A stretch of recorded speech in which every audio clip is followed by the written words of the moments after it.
He wants my little spot? Okay, you can have it. I see. You want my little spot.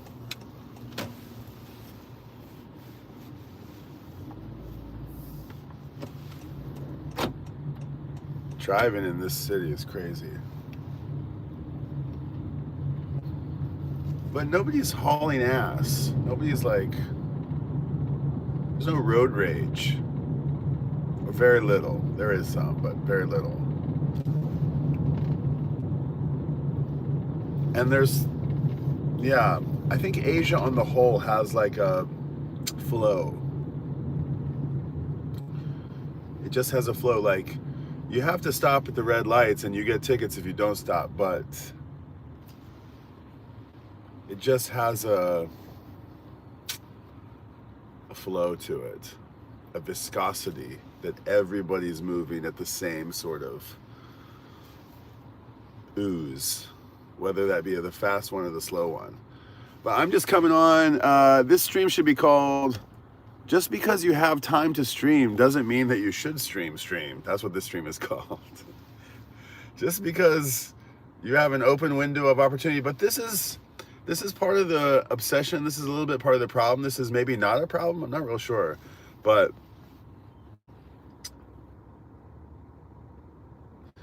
it's like time to lean, time to create content. That's the way it feels like. Time to lean, time to create something. And I would say it's kind of a new compulsion. I mean, I woke up at like 5 o'clock today, maybe, yeah, 4:45, 5 o'clock. And I typed 3 letters. I replied to some comments. I needed to like stretch my body and be in my physical self, which I never do enough of. But then I'm taking the kid to school. I was streaming less than 12 hours ago, probably. Yes, less than 12 hours ago from the streets of Shimokizawa. So like, you know, I have a feeling that some people who are out there are like, why is he streaming again? Or, you know, why doesn't he get off the airwaves? But I don't really care. I just want to do what I want to do, and this is what I want to do. So, oh my God, there's a gorgeous Alpina right in front of me. Check this out. Ooh, this baby is sexy. Look at that. What year do you say that is? 80? Is that a night? That's like a 93 maybe. She's a beauty. I don't know so well about the Alpina. I think it's the extra package. It's like it's the M3 package for the, it's not the M3 package, it's a different one. I think it's suspension. But it's, yeah, an third party who takes the BMW and does some stuff to it. Man, that thing is gorgeous. And look at this beautiful street I'm taking you down. I always come back this way, but woo-wee, look at this beauty. Man, that is nice. Oh my God, it's like a filter. It's like an Instagram filter. Everything is just a gorgeous glowing orange. The light is orange and yellow. The light that's flooding in to the car right now. It's really, oh my God, look at these guys. Just look at those guys. You see those guys? That was like a Korean wedding. That wasn't a traditional Japanese wedding. That was a Korean wedding. Did you guys see that? That was cool. And this is the Christmas market that's coming up. We're rolling up on, I think, the Tokyo Christmas market starts in a week or so. And they have like a proper like German Christmas market. And here is Jingu Stadium, where I always drive you past. And it's one of the last 2 or 3 standing stadiums that Babe Ruth played at. And then over there in the distance is the 2020 Olympic stadium, the major, you know, the 2020 Tokyo Olympic Stadium from 2020, and built by Kengo Kuma, and that's a really spectacular design. And then behind it is the National Gymnasium from the 1964 Olympics, which is a really cool place. And anyway, we're just like right in the heart of Tokyo. This area is called Gaien, and I assume it was probably once property of the Emperor Meiji, maybe. And they slowly give back patches of it to the city, and they can build things like stadiums and stuff like that on it. Okay, yeah, so just, I'm got this compulsion that I'm so happy to have, and it's all about, like, I think it's, I did Fitz's electric bar. How's Fitz doing? I haven't heard from Fitz in a while. I need to see Fitz. Hey, Grateful Dogs in the house. Oh man, I see a lot of comments. Sorry, dude. Brian, nice to see ya. Thumbs up, brother. Cheers, dude. I need to start Qigong practice. What's Qigong? That's the energy one, right? It's the one that the dude does, maybe, right?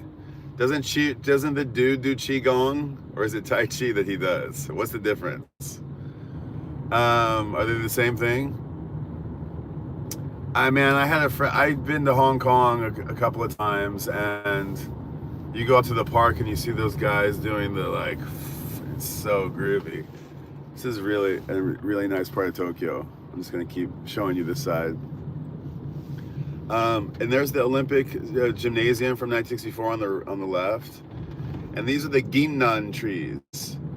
But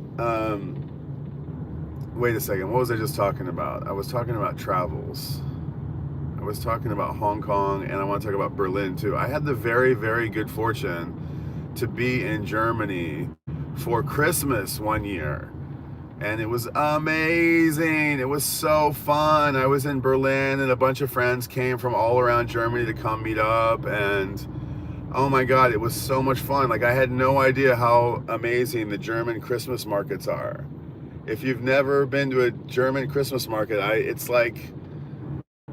you gotta go. You gotta experience it. It's really, really cool. It's, they're all over the place, and they sell basically like these little cups, and the little cups they're like little mug cups, and each little store has their own little design, and you pay like a deposit on them, like whatever it is, €1 or €2, and then they fill you up with mulled wine, the hot cinnamon clovey wine that's real tasty, and then glue wine, I think they call it in Germany, glue wine. And then you have, I don't remember what you have, but you have Stollen. You have that delicious Christmas sweet bread. It's so nice. Sometimes they have the Italian one that's kind of like a little bit softer, and it's got the nuts and fruits in it. It's really, really nice. And what else do they have? I don't know. You get a big sausage, and it's real nice. And then they have all these like Christmas, decorations and ornaments, and just fare that you can buy. And then they have those towers, those big gorgeous towers that are sort of like mobiles. They spin around, and they're really exquisite. Very, very, very cool. And they have them at every scale. They have them like skyscraper scale, all the way down to wow, it's just so nice today. It's Friday. I should just take the day off, man. It's so nice out here. Good grief. Man, I wish I could. That's to Meiji Jingu. That's to the Meiji Shrine.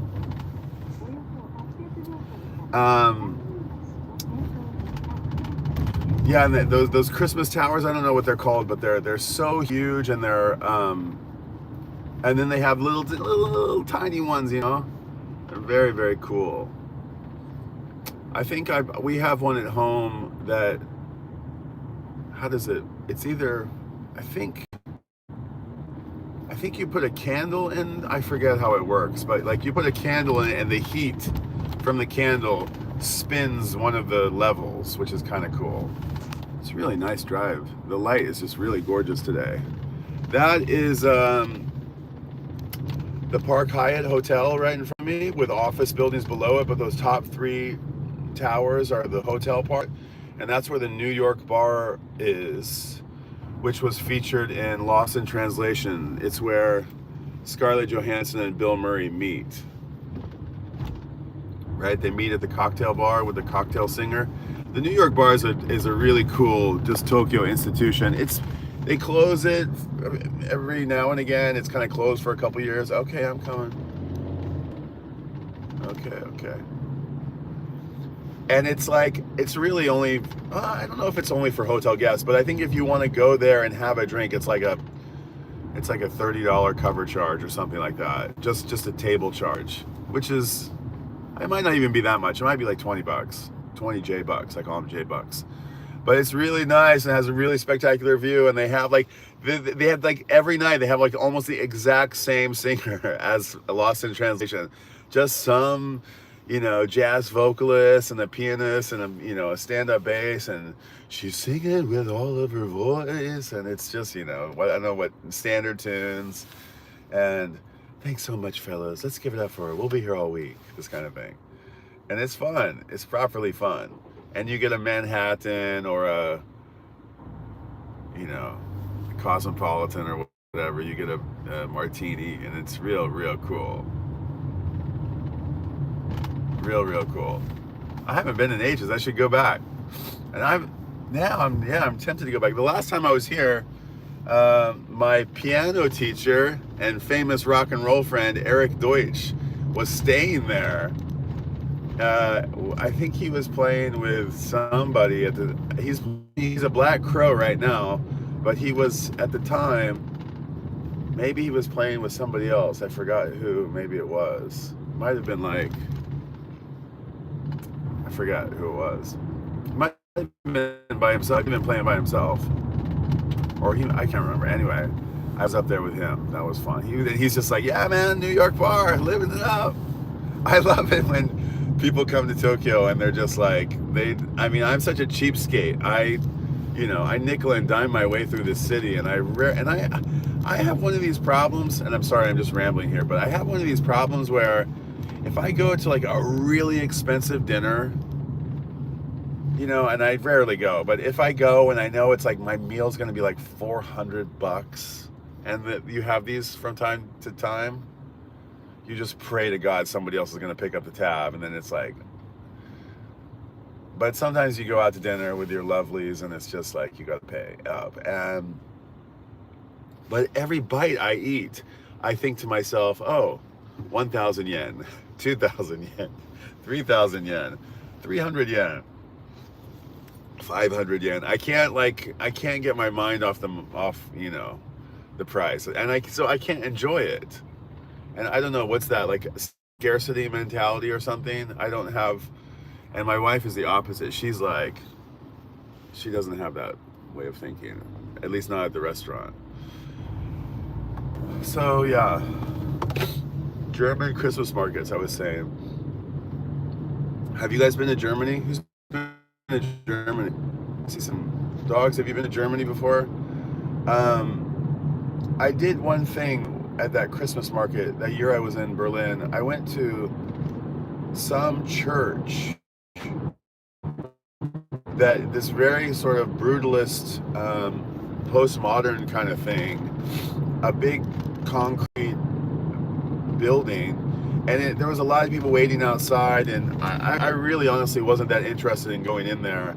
And I went in, and oh my God, it was one of the most unforgettable pieces of architecture that I've ever experienced. It was so stunningly gorgeous. It was, it had blue stained glass. I want to say it was mostly blue and, blue and like a deep gray color. It was very dark in there, but there was this deep blue light being cast across everything.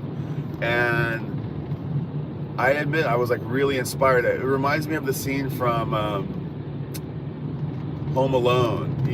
There's a little quiet scene where he goes into the church and he's praying for his parents to come back, and then the scary guy from next door says, it's like that scene. That's how I felt in that. That's my memory of it. And man, if I could, I'd love to go home for Christmas, but I'd love to go back to Germany for Christmas. No, but love to go there. Germany, Black Forest, and Dresden. Very cool. Hey, Gary Harris. Good to see you, dude. Grateful Dogs hasn't been to Germany, but he's been to but he'd like to go to the Black Forest and Dresden. Yeah, the Black Forest, right?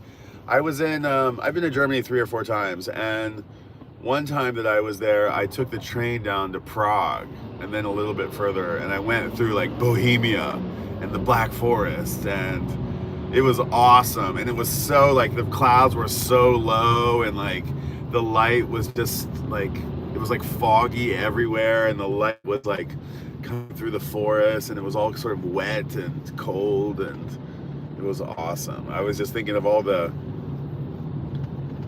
scary little witches in the forest, and all the black bears, and all the German, motifs that you find in those stories. I don't really know those stories. I mean, if I know them, I know the Americanized, watered down, Disney-ified versions of them. I don't really know all those children's tales that they all know there in Europe, that are much, much darker, and there's no happy endings, really.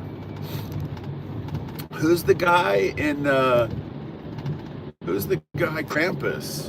You guys heard of Krampus before? Krampus, is that a German thing? I feel like it might be a German thing. It might be like a Norwegian thing. Krampus is this like terrifying Christmas ghoul, devil sort of thing. It's like, I forget, there's a handful of them, but they all come out of these Black Forest motifs. I know him, it's German, yeah, Krampus. He like comes and like steals your children at Christmas or something like that. He'll like steal your eyeballs or your fingers or things like this. It's like kids are terrified of him, and they parade him around. There's like a parade, and he's terrifying. You don't want to look at him. I think he rides a horse, maybe. Am I getting it right? I'm probably way off. It's like maybe Krampus and Saint Nick, maybe they're like arch enemies. I don't really quite remember, but I remember like hearing about Christmas. Vinyl Fever 4300. Vinyl Fever, I think I don't know you, and I think I may have just discovered your name recently, and it's nice to see you. Yeah, what a character, Grateful Dogs. Yeah, find out about Krampus and let us know. Those tales are much darker than people know, right? Going to the forest, never escape, never get out. Some old hermit lures you into his cave. Some old bag turns out to be a dire wolf. She devours your... Yeah, I know there's some scary stories. And I met I've worked with... I've worked, and being in Japan, my office is pretty international. We've had a lot of people from a lot of different countries, but we've had Germans and Swedes and Italians and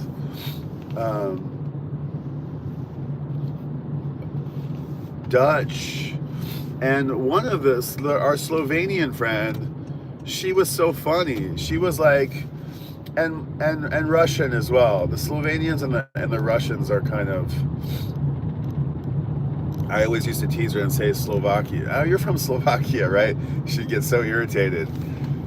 But I get lost in my geography over on that side of the world a little bit. All those, I can't remember if Hungary is above or below Bulgaria, and I can't quite remember how they all go. I know them, and I'm very, very curious about them, but I don't quite remember how they all go. And is Slovakia next to Italy, or is that Slovenia? And then where's Greece and Croatia? And how do they all? It's a big puzzle. And then sometimes what are the two B's? Bulgaria, and what's the other B one that's over there? I think, or maybe it's the cities. It might be. Yeah, I always get them confused. Sofia is the capital of Bulgaria. Budapest is the capital of Hungary. It's not Bolivia. That's not on another continent. There's two B's over there, aren't there? What's the other one? Bulgaria is where how about Nadia Comaneci? Where was she from? Where was Nadia from? The sumo guys, the Bulgarian sumo guys have a strong foothold. The kind of wrestling that they do in Bulgaria is somewhat similar to the kind I think that they do in Mongolia. So the Bulgarians and the Mongolians, those interestingly two sort of unlikely competitors, are very, very strong in Japanese sumo. Romania, that's Romania. I'm getting that one confused. Thank you. I was thinking like Bromania. Romania, what's the capital of Romania? Romania. Yes, I'm thinking of, okay.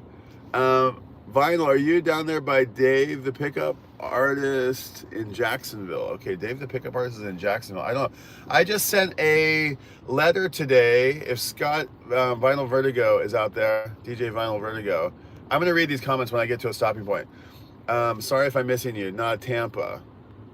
Vinyl Fever, nice to see you, dude. What's your name, Vinyl Fever? I mean, maybe you don't say, I'm a Scorpio, the darker the better. Okay.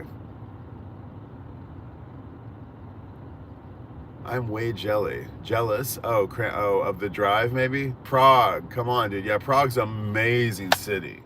The Czechs basically, man, they are so cool. Those guys are like the coolest. They have this supremely interesting, like revolutionary, sort of peace protests, velvet revolution.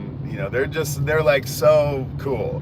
And they basically capitulated to the Nazis to save their beautiful city, so that their city didn't suffer the same fate that Dresden did, which dogs you want to go to. So this whole and beautiful Gothic city didn't get medieval city. It's so amazing. I mean, we couldn't imagine a city like this in nowadays. If you've been to Prague, there's this plaza. I don't know, I forget what the names of the places are, but there's this incredible plaza with this clock. They've got this like and crazy cuckoo clock, basically. Forgive me, but it's like this crazy contraption, and it's all like on the outside of this clock tower, and you can see it's got one of these, I don't know what you can determine by looking at this clock, but I feel like it has a bunch of dials on it, and maybe it tells you about seasons, and I don't know, this constellations. I have no idea, but I just remember like looking at it and being like, whoa, that is really complex and really beautiful. And just everywhere you look, it's like you can't tell if you're looking at a castle or a church or a concert hall, or it's really everywhere. It's really, really beautiful. And all the cafes and like Starbucks and like, it's all like, they're all just stashed away in these places. And it's really interesting. Really, really. Tokyo doesn't have that, unfortunately. Tokyo's shed its skin 10,000 times. You'll find things that have been here since the year 642, but they've been rebuilt, 1,000 times. And you don't really find much. And it's all wood. Japan wasn't really built with stone and concrete, at least not this part of Japan. Down south, I think they used a lot of stone, but here it's all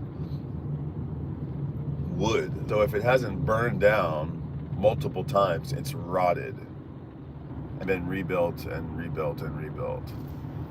And you come and you look at it and you think, oh wow, this thing looks really, really old, but it's only 20 years old or 30 years old, but it's been rebuilt using the same essentially blueprints, I guess. But they change it. They change the scale of them. They're like, oh, let's just build it a third as big as it was before, so that we can sell off. I don't know the reasons that they do this, but at some points in history, it's like the same exact building at a larger scale or at a smaller scale. Man, that was a fun little ramble. I'm headed home.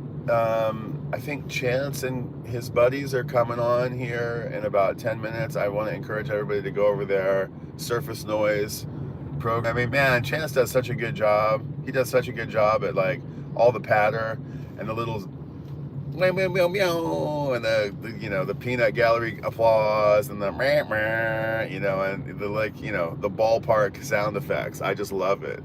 He's got, and yeah, the production quality has gone up over the years. Got the little intro video, and that's, I mean, but really it's him. He's got all the like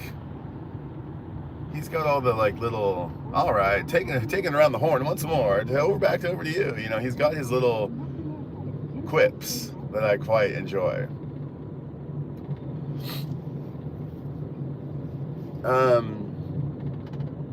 Yeah, so who's coming to Japan soon? Den Bosch happened. I would love to go to Den Bosch.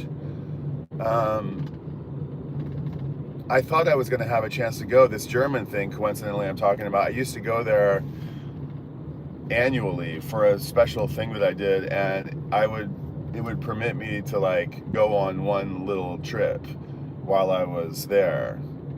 And I've been around Germany once or twice, and then I went to Prague once, and I was going to go to Amsterdam on the last one. And what was the city that they did it in? Den Bosch before? Before Den Bosch, it was in a different city, I think. It was in kind of hard to pronounce city. I think it moved to Den Bosch in the last like 5 years. It used to be in, what was the name of the city? Utrecht. That was it. I think it was in Utrecht, which I'm probably not pronouncing quite right, but, or is Utrecht, is that Den Bosch? I think Den Bosch is a different city. Utrecht was where it was for like 20 years, I think. And I wanted to go, and it was so fucking lined up, and I was gonna make it happen. I was so excited, and poof, fucking COVID happened, and I didn't get to go on that trip. And then my German sort of client, it evaporated a little bit. I don't know if we'll have a chance to go back soon, but we might.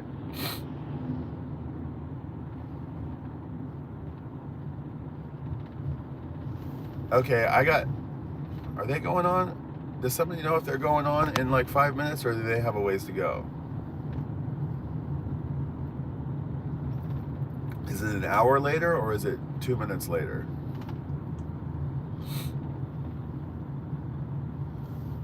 I'm gonna pull over and read some comments for a couple minutes.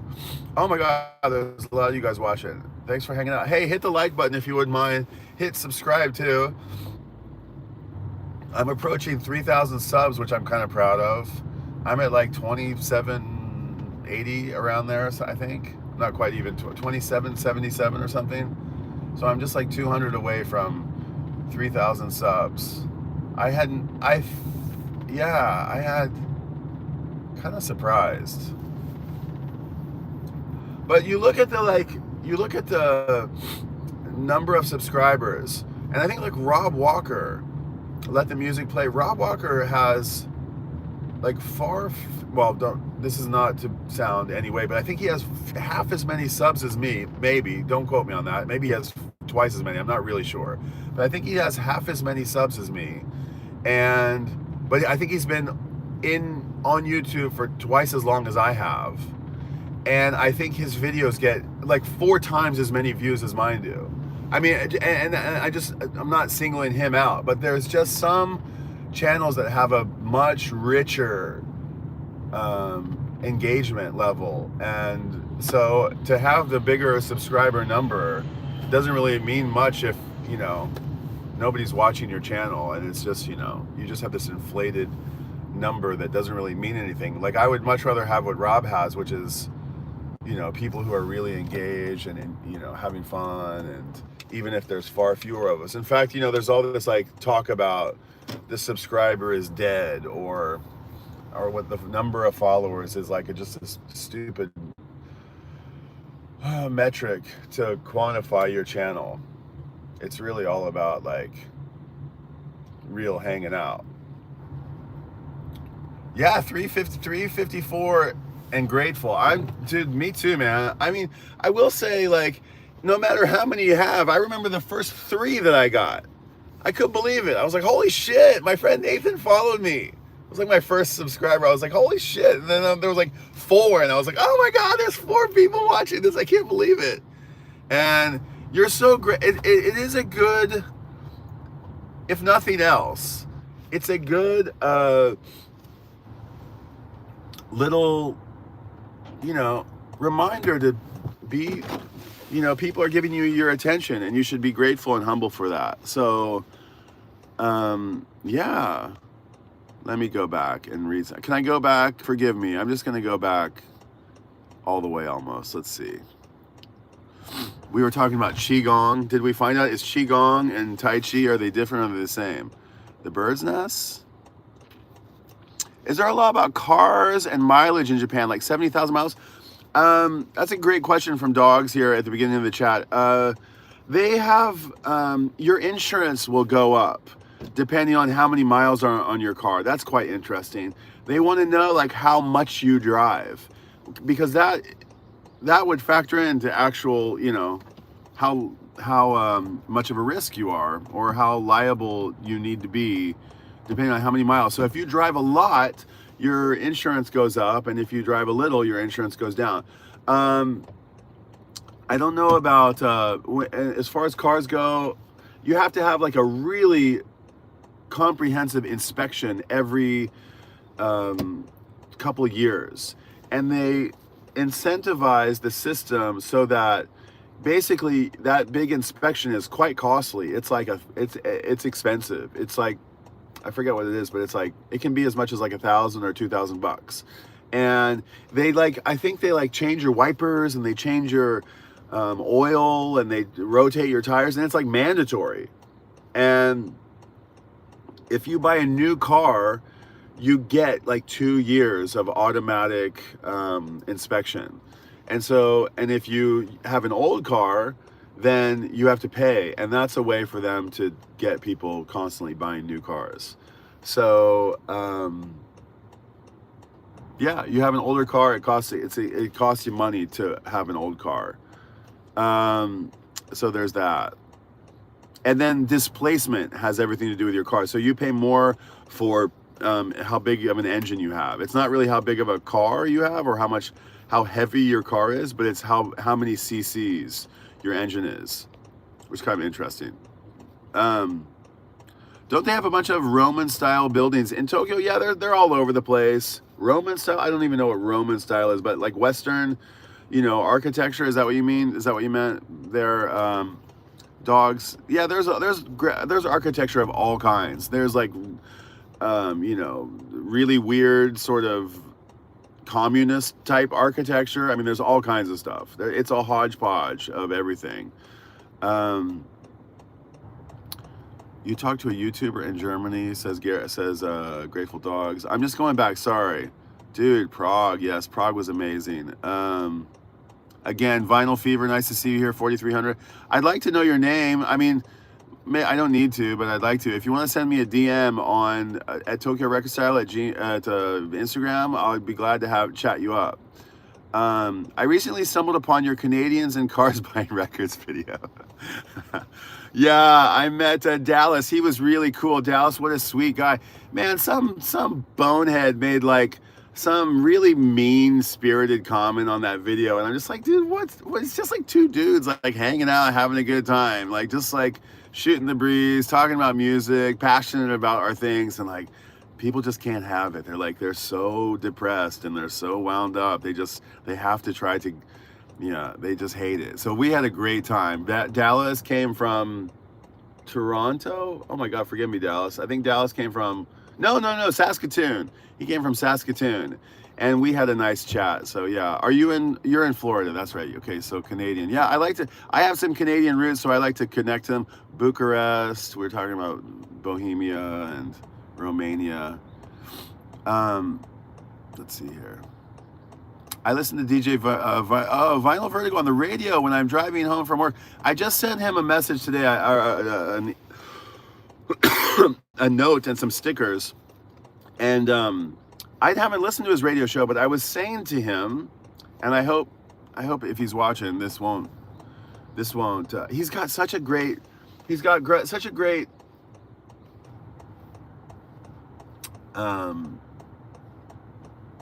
weight to his presence, and I just like his voice, and he's got a real radio voice. And I haven't listened to his radio show. I'd like to listen to it, but his camera, his YouTube setup, he's offered me some nice feedback, and I want to offer him some feedback. And he's got, it's just a lost opportunity. He's got that great voice. I want to almost lead a campaign to get him a really nice microphone so we can hear him all compressed on the microphone and have it sound real good. And the light, Scott, we got to fix your light. Your light's behind your camera, and you need a little, what do we call that? There's a name for it. We need a little shim, I want to say, but that's not the word. A little flag to block off the light going to your camera. Instant fix. It has all the constellations, that clock in Prague. Okay, cool. Hey, Chris, you a deadhead? Man, I just had, I have a Steely on my motorcycle. I have a Steely, a big one. I only have one sticker on my bike, and it's on the little side panel, the battery cover, and it's a big fat Steely about this big. And nobody knows what it is, and it's on the inside, so you can't really see it that well, but when people notice it, I feel like it's a deadhead sticker on a Cadillac. I have family buried in Orange Park and used to live in Green Cove. My sister's in Jacksonville and my father-in-law. Okay. Home away from home is Florida for Grateful Dogs. Cool. Okay. Love the Dead. Love music. Yeah, me too. So so much great music out there. I've been thinking about how I'm going to, I get this problem where I'm on the Vox Pop thing. This morning I was listening to Ika Mouse. You know Ika Mouse? Really cool reggae and dub artist. And I just suspect nobody out there in the world right now knows about Ika Mouse. Maybe our generation, or if you're around my age, maybe you might know about Ika Mouse, but I just don't suspect anybody younger than, I mean, that's not a throwing shade at Ika Mouse, but I'm just saying, I always wondered about Blockbuster Video. I'm jumping here, but what, I always, when I went into that movie store, I was like, where are they going to put the new movies? Eventually this place is going to be so full, or the library. Eventually there's going to be too many books. Where are they going to go after we're just going to keep adding and adding. The library's going to have to just get bigger and bigger and bigger and bigger. So, I mean, there's just no way that you can retain all of the music that's out there, and you have to overwrite, or you have to just, forego stuff. So I've been wondering, how do I answer this repeated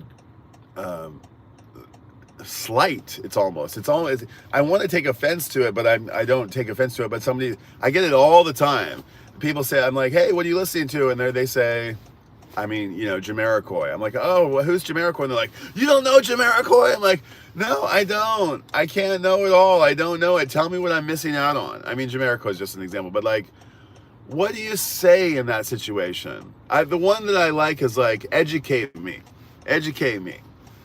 And when you're pressed for people to educate you, they I found repeatedly, they're like, they're so sort of caught up in the fact that you don't know that this artist that they assume everybody knows, they can't actually explain it to you. They're just flummoxed that you don't know it. So I've been thinking about how to come up with a strategy where people can say, educate me is the best I can do at the moment. If you guys have suggestions about how to deal with people who, what? You don't know that? How can you not know that? You're from that place. I mean, I admit I do it too sometimes, but anytime I hear myself doing that, I just think that's kind of not intentionally snobby, but it's always you don't know about something that everybody knows about. What's wrong with you? It's not intended to be an insult, but it kind of is,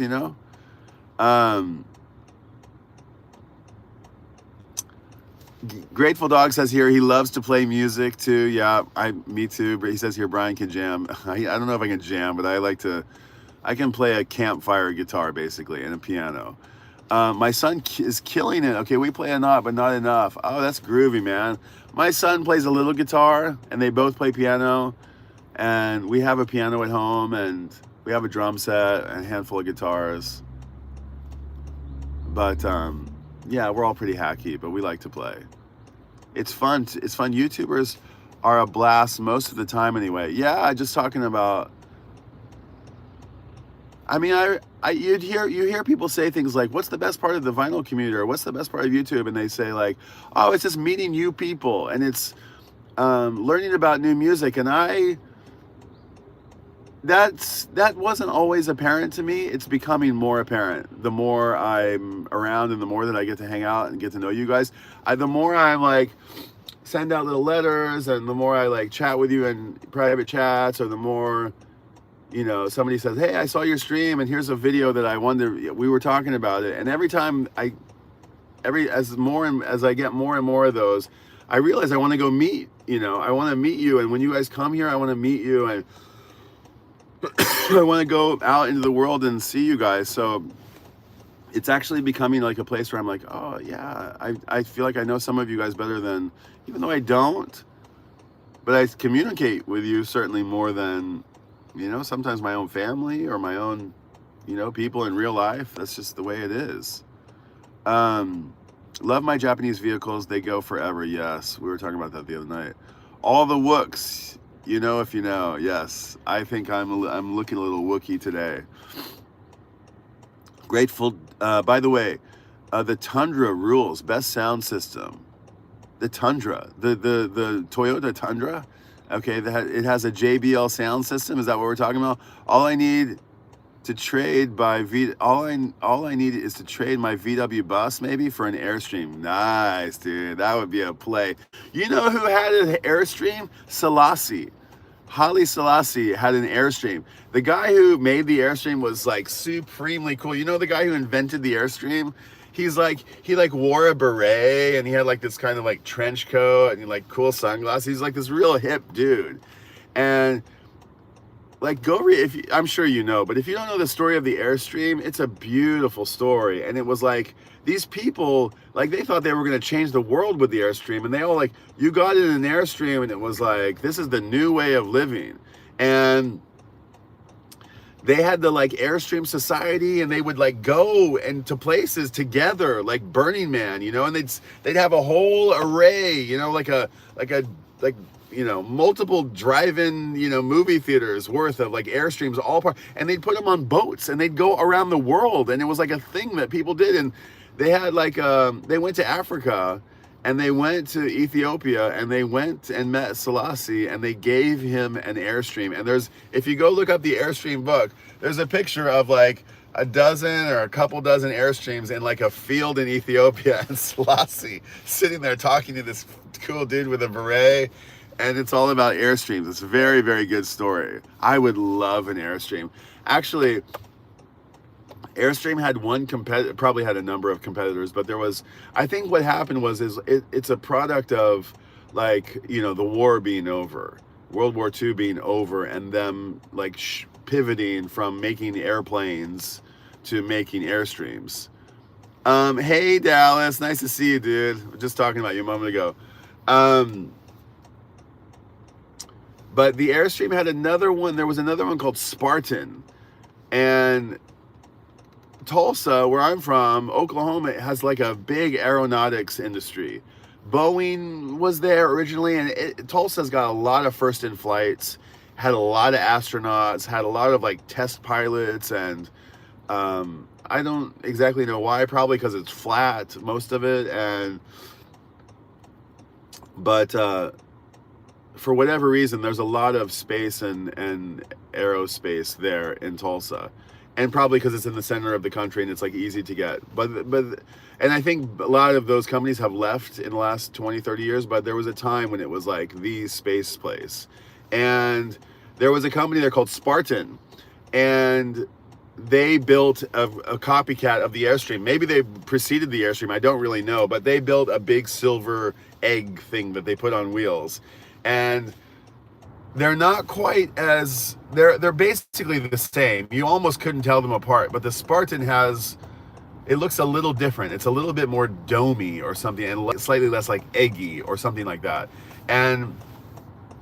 But I grew up like hearing Spartan aeronautic, Spartans, come down to Spartan aeronautic. And I remembered, and I was up in the mountains in Tokyo, riding my motorcycle around, and there was a little campsite. There's a bunch of these like little coffee shops and little galleries and these sort of DIY pops ups. There's like yurts, those like Mongolian yurts up there. Somebody will buy a little patch of land.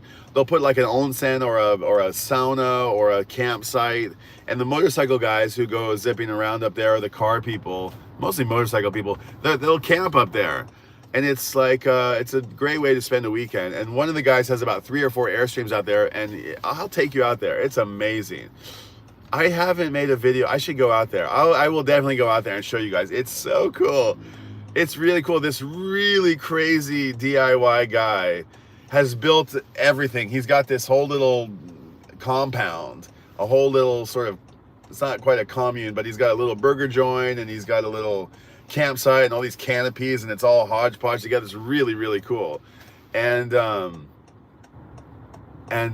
he's got a Spartan Airstream out there, and I opened the door and I saw Spartan, and it said made in Tulsa, Oklahoma, and I was like, oh shit, this is, oh god, I know this. And I like forgotten all about it, and I was like, how do I know this? And I think I posted it on my Facebook or something, and one of my cousins was like, yo, our dad probably built that Airstream. And I was like, oh shit. And I got in touch with my father's cousin or something like this. It's like my second cousin, like my grandfather's brother's family, who we know, who we're pretty connected to. It's a big family, but you kind of forget like who's related to who.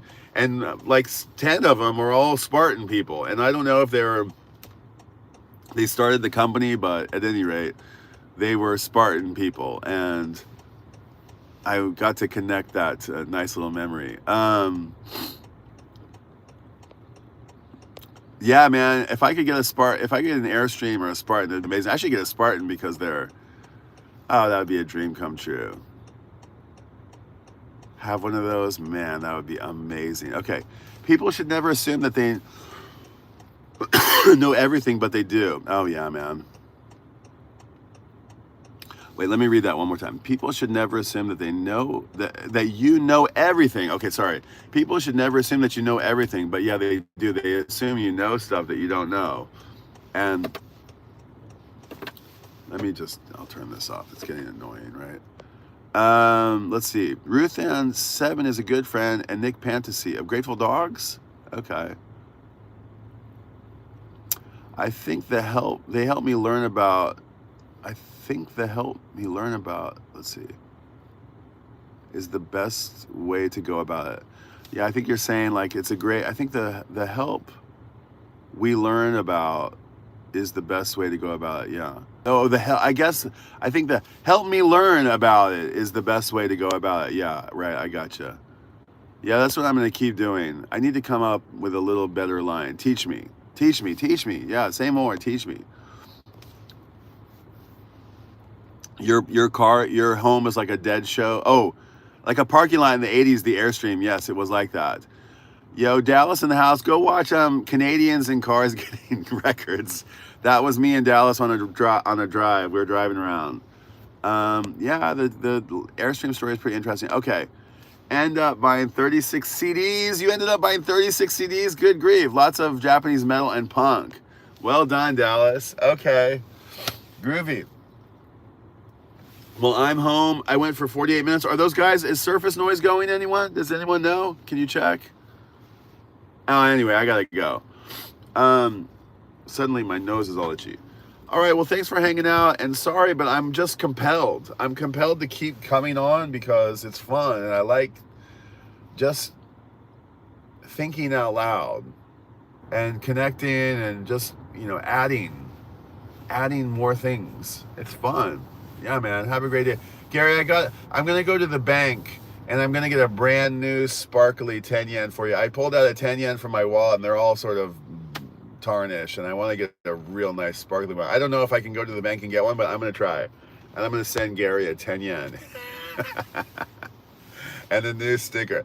Hey, Grateful Dogs, keep it up, bro. Appreciate that, man. Always great to chat with you, man. I really appreciate it. Grateful Dogs, Gary Harris, Dallas, my new friend, what was his name? Vinyl Fever, 4300. I gotta make sure I'm subbed up to you. I'll go back and check out and make sure I'm subbed up. But thanks. If you're not subbed, then please kindly sub me up. Hit the like button if you wouldn't mind. Lots of comments from Gary and Grateful Dogs. Appreciate that. Okay, cheers. All right, guys, have a great Friday. TGIF from the future. You guys still have to do Thursday night, some of you. I can tell you it's going to be a good day. You guys saw how nice it is here. It's going to be nice. So let's catch up again this weekend, and maybe we'll do more videos or more streaming and more hanging out. Eventually, I'd like to have a panel with other people so we can mix it up, but yeah, we'll see. All right, peace out.